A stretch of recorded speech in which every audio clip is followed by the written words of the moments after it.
네, 오늘 본문은 요한복음 20장 1에서 11절입니다. 말씀을 토대로 절망 속 새 아침에 대해서 함께 묵상하고자 합니다.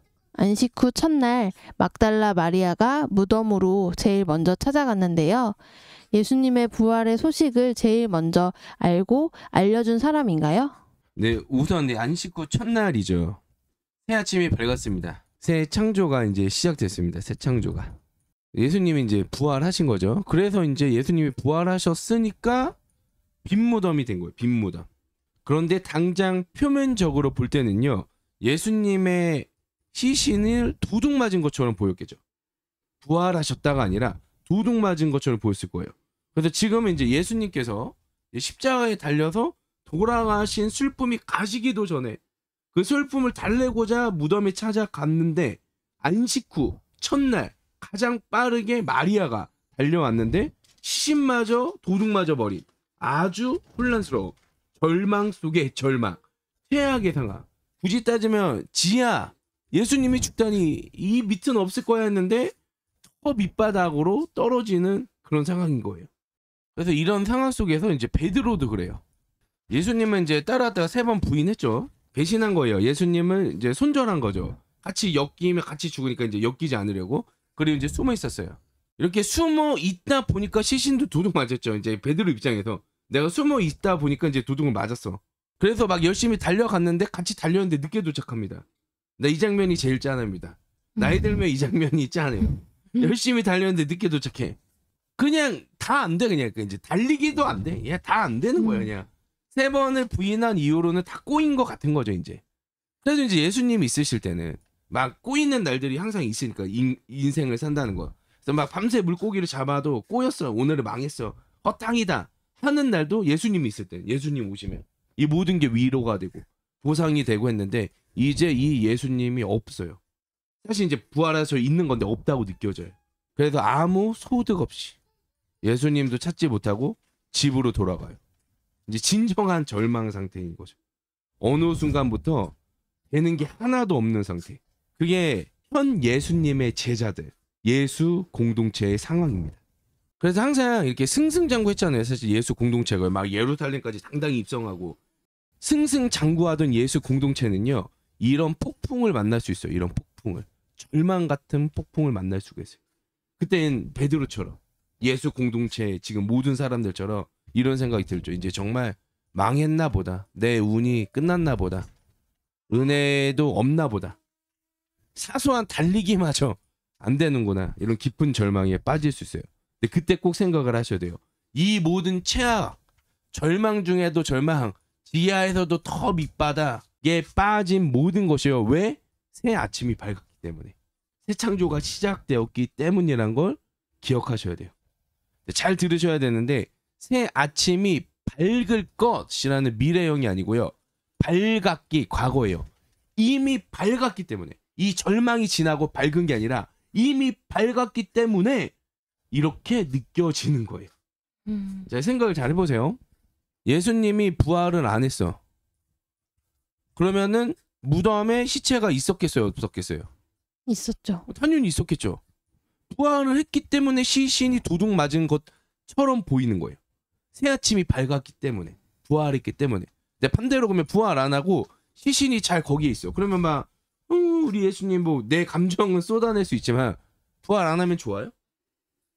조금 더 나아가 이 사건이 왜 발생했어요? 예수님이 십자가에서 처형돼가지고 일어난 거잖아요. 네. 예수님이 십자가 가장 중요한 마지막 절정의 사역을 냅두고 나 빠이빠이 하자, 갈게 안녕 하고 가셨어.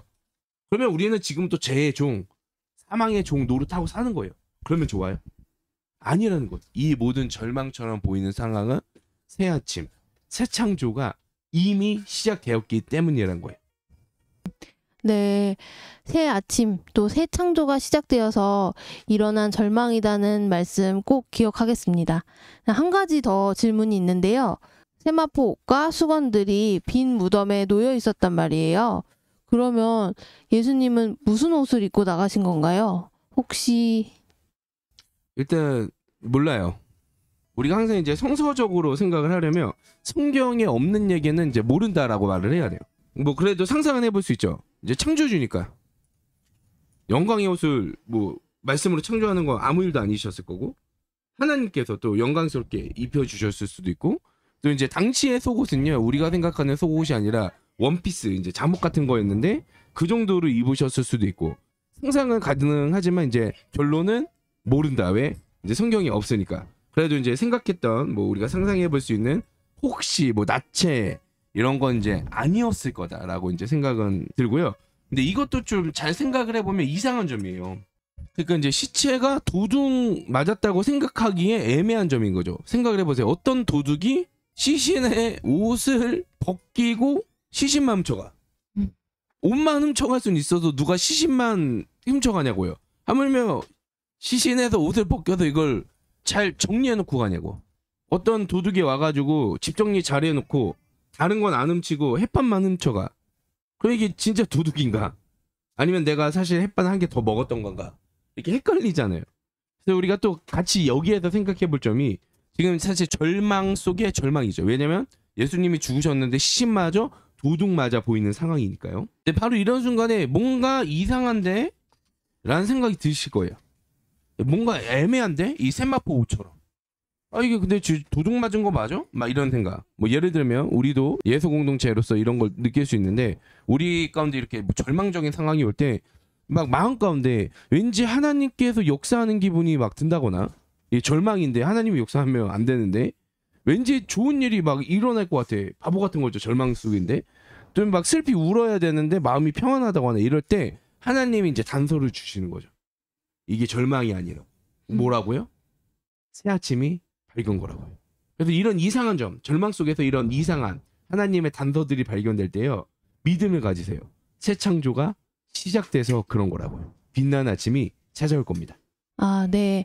감사합니다. 부활한 예수님이 나체는 아니셨을 거다는 점, 또 그렇지만 정확히는 또 알 수 없다는 점, 절망의 상황에도 하나님의 일하심을 느낄 단서가 또 있고 그 마음을 가질 수 있다는 점을 더 깊이 묵상해 보겠습니다. 네, 그러면 오늘 함께 더 깊이 묵상해 봅시다. 절망의 순간이 최고의 순간일 수 있습니다. 예수 공동체는 예수님을 잃고 예수님의 시신마저 도둑 맞은 것 같은 절망 속의 절망, 끝없이 치닫는 추락을 느끼는 순간이 찾아올 수 있습니다. 바로 그때가 부활의 순간, 새 아침이 밝은 순간임을 기억해야 합니다. 내가 겪는 최악의 상황들이 하나님 안에서 새 소망이 될 수 있음을 생각해 봅시다. 하나님의 사인을 믿어야 합니다. 하나님은 우리를 절망 속에 내버려 두지 않습니다. 빈 무덤에도 부활의 흔적을 남겨두셨습니다. 시간이 지나면 또 찾아와 주십니다. 비록 힘들지만 나를 위로하는 하나님의 사인이 무엇이 있는지 생각해 봅시다. 네, 그러면 오늘도 말씀 안에서 승리하시고요. 구독, 좋아요 눌러주세요. 그럼 다시 만나요. 안녕.